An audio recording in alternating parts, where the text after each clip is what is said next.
Que foi isso?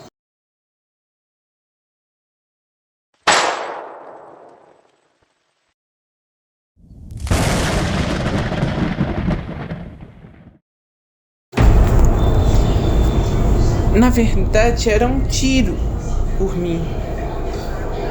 É melhor seguir esse rastro desse barulho.